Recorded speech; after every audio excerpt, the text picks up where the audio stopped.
आज तो ना चावल के डिब्बे में पैसे हैं ना दाल के डिब्बे में पैसे। आज धनतेरस है, कल छोटी दिवाली और परसों दिवाली। हम लोग क्या खाएंगे? भगवान किसी को इतना गरीब क्यों बना देते कि वो खाने के लिए भी तरस जाए। मम्मी मम्मी मुझे फुलझड़ी चाहिए और अनार भी। घर के बाहर कई सारे बच्चे पटाखे जला रहे हैं, मुझे भी जलाने हैं। क्या तुम पैसे दोगी ना? हाँ बेटी ठीक है, पर अभी तो दिवाली 2 दिन बाद है। तुम्हें मैं 2 दिन बाद ला के दूंगी, तब तक पैसों का इंतजाम कर लूं। चंपा, आज भी मुझे कोई काम नहीं मिला। अब क्या होगा? हमारी दिवाली कैसे मनेगी? मुझे भी कुछ समझ नहीं आ रहा, हमारे साथ अब क्या होगा। बच्चों का भी तो मन होता है ना, बच्चे दूसरे बच्चों को देख के जिद कर रहे हैं कि हमें भी पटाखे चाहिए, अनार चाहिए, लेकिन मैं उन लोगों को कहाँ से दूं? मैं कैसे बताऊं? ये उनके पिता कोई भी काम नहीं कर सकते। हाँ पापा, हमें दिवाली के लिए पटाखे और अनार चाहिए। सुन लिए ना बच्चों की जिद, अब कहाँ से लाएंगे पटाखे और अनार? हमारे घर में तो एक पैसा भी नहीं है, खाने के लिए एक दाना चावल भी नहीं है। अब क्या होगा? कुछ सोचेंगे। पापा, मम्मी तो हमें डांट रही है, आप हमें पटाखे दिलाओगे ना? हाँ मेरे बच्चे, मैं कैसे भी इंतजाम करूँगा ताकि तुम्हें पटाखे और अनार दिला सकूं, और नए कपड़े भी। मैं आज ही जाऊंगा काम की तलाश में, मुझे काम भी मिल जाएगा। मैं तुम्हारे लिए सब कुछ लाऊंगा जो तुम्हें चाहिए। इतना कहने के बाद महेश अपने टूटी हुई खप्पर को सही करने लगता है, क्योंकि दिवाली भी आई थी और साफ सफाई के दौरान देखा कि उसकी खप्पर टूट चुकी थी। बाहर उसकी पत्नी झाड़ू लगा रही होती है, वो घर की सारी सफाई कर देती है। घर तो था ही नहीं, खाने के लिए अनाज भी नहीं थे। अब वो सफाई करने में लग जाती है। वो बाहर के सारा सफाई कर रही होती है, तभी एक औरत देखती है। ओह गॉड, मेरा घर कितना बड़ा है, मैं सफाई कैसे करूंगी इतने बड़े घर में? और घर पे तो नौकर भी आज सफाई कर रहे हैं, लेकिन वो लोग भी काम चोर ही हैं। रुको, उधर देखती हूँ, वो गरीब औरत है ना, उसी से बोलूंगी, काम भी निकलवा लूंगी, पैसे भी कम दूंगी, काम चल जाएगा। आपने मुझे बुलाया? सुन, मैंने सोचा तू गरीब है तो तेरी थोड़ी मदद कर देती हूँ। तू मेरे घर में साफ सफाई कर दे और मैं तुझे इसके बदले पैसे दे दूंगी, फिर तू भी अपनी दिवाली अच्छे से मना लेना। और तू तो गरीब है, तुझे तो चाहिए ही। जी सोनिया बहन, मुझे काम तो नहीं चाहिए, लेकिन मुझे पैसों की बहुत जरूरत है ताकि मैं अपने बच्चों को खुशी दे सकूं। चलिए, आपके घर में जो भी काम है मैं कर दूंगी। तो चलो, इतना सोच कर क्या बोल रही थी? मुझे तो पता ही है तुम गरीबों को पैसे चाहिए ही, तो चलो साफ करो।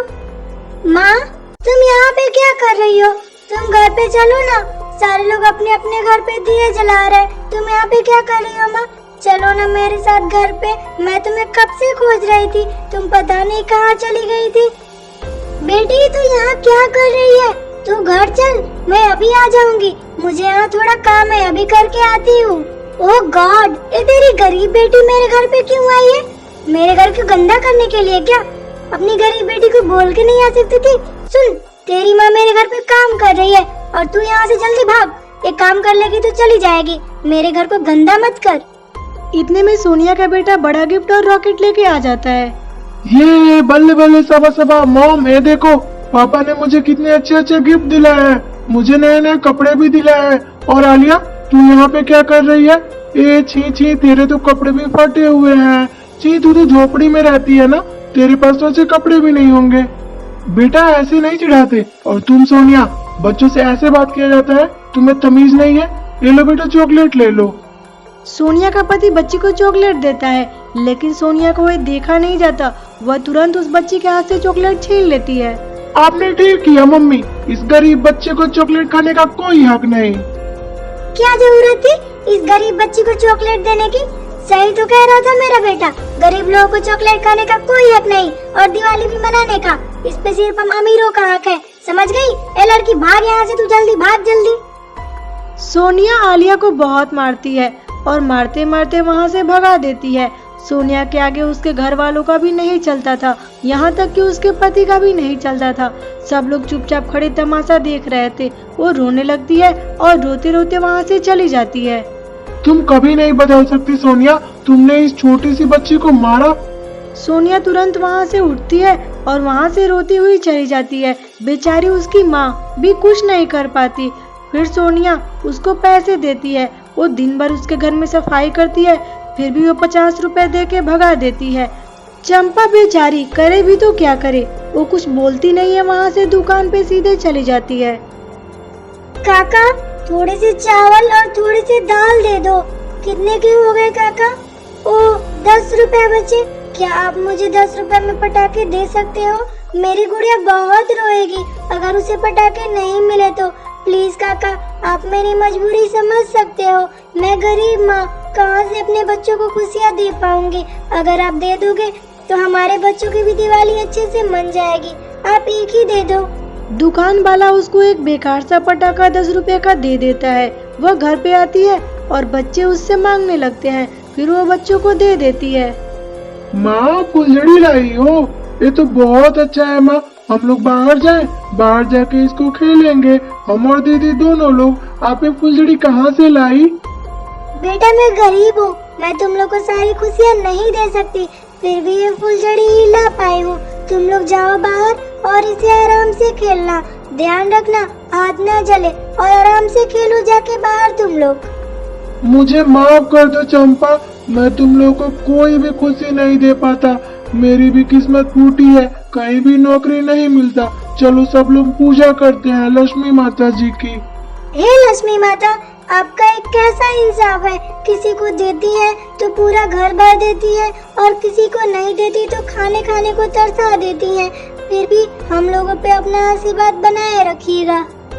उसके दोनों बच्चे बाहर पटाखे जला रहे होते हैं, लेकिन पटाखे तो बेकार थे क्योंकि दुकानदार ने पहले का बिका हुआ पटाखे दे दिया था जो कि चल भी नहीं रहा था। वह बच्चा जोर जोर से रोने लगता है।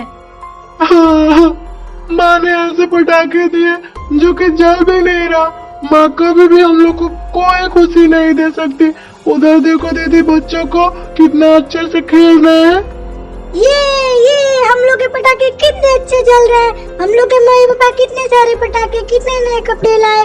वाह, ये तो देखो अनार कितना ऊपर तक जा रहा है। बहुत मजा आ रहा है, बहुत मजा आ रहा है। ये तो हम लोग के पटाखे बहुत ऊपर तक जा रहे हैं। सुनो, ध्यान रखना, वो गरीब बच्चे तुम लोग के पटाखे देख रहे हैं, कहीं आके चुरा मत ले। तो तुम लोग इस पटाखे पे ध्यान रखना और देखते रहना कि वो लोग चोरी करने के लिए न आ जाए।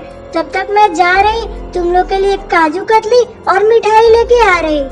वह जैसे ही जाती है तब तक उसके बच्चे के कपड़े में आग पकड़ लेता है और वो जलने लगता है।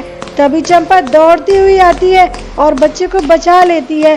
सारे लोग खड़े होकर तमाशा देख रहे थे, लेकिन किसी ने बच्चे को नहीं बचाया। लेकिन चंपा दौड़ कर आती है और अपने जान का परवाह किए बिना बच्चों को बचा लेती है। हाय राम, हाय राम। चंपा, तुम्हारा बहुत बहुत धन्यवाद। तुमने मेरे दोनों बच्चों को जलने से बचा लिया। मैं तुम्हें बहुत गलत समझ रही थी। प्लीज चंपा, मुझे माफ कर दो। मैं तुम्हारे बच्चों को मिठाई और नए कपड़े तोहफे के तौर पे देना चाहती हूँ। चंपा, मुझसे बहुत बड़ी गलती हो गई और मुझे एहसास हो गया कि दिवाली किसी के लिए नहीं, दिवाली अमीर हो या गरीब सबके लिए होता है। ऐसा नहीं है कि दिवाली सिर्फ अमीरों के लिए ही होता है। दिवाली तो हम सबका त्योहार है और हम सब मनाएंगे। फिर सारे लोग खुशी खुशी एक साथ दिवाली मनाने लगते हैं।